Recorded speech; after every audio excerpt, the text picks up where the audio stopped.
New York State denied a controversial natural gas pipeline project because of environmental concerns.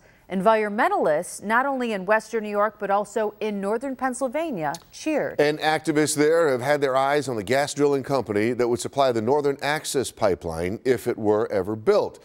As Channel 2's Jeff Preval investigates tonight, the company has a history of environmental violations. Junior Side was granted exclusive access to a natural gas drilling site in northern Pennsylvania. If the Northern Access Pipeline was ever approved by New York State, natural gas to feed the pipeline would come from here and other drilling locations in this part of the state. This rig is located in Sargent Township, McKean County, Pennsylvania. It's operated by Seneca Resources, a subsidiary of National Fuel. Our photographer and I had to wear protective suits before we went in. Why do we have to wear this?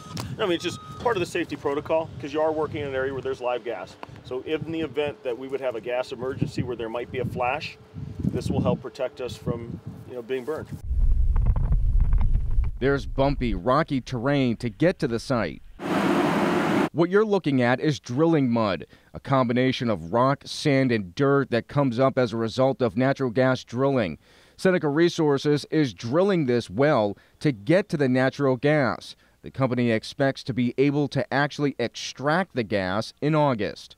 Environmentalists in this region have concerns about Seneca Resources. And I think that Seneca Resources is a problem. They're violating the law in many cases.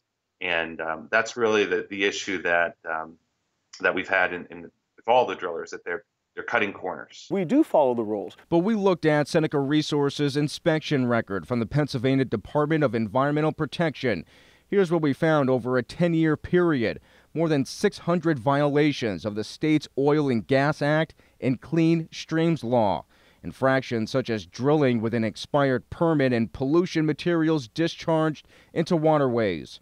In April 2010, this inspection report says between 300 and 500 gallons of diesel spilled on a well pad, and the company did not talk to someone in the Department of Environmental Protection until the following day. I'm concerned that will increase with the approval of the Northern Access Pipeline, and that it will be an unnecessary sacrifice of our environment in Pennsylvania and along the route of the pipeline through western New York. Why are we seeing those things if you're following the rules? We expect the Pennsylvania Department of Environmental Protection to hold us to a high standard, and we spend our time trying to exceed that standard on a daily basis.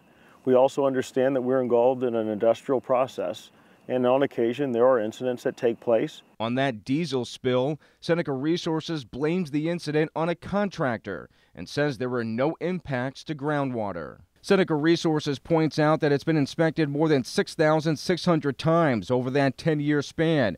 And when I did the math, that's about a 9% violation to inspection rate. However rare they are, the industry needs to be held responsible for that. From Pennsylvania DEP inspection records, we found the company has been fined nearly $900,000 over that 10-year span and civil penalties for various violations.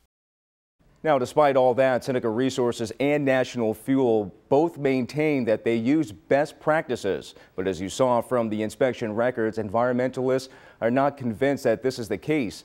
National Fuel is appealing the DEC's decision of denying the Northern Access Pipeline, hoping a federal court overturns the decision. Environmentalists hope that doesn't happen. Reporting live tonight in the studio, I'm Jeff Preval, Channel 2 News. All right, Jeff, thank you. State Parks Police came to the rescue.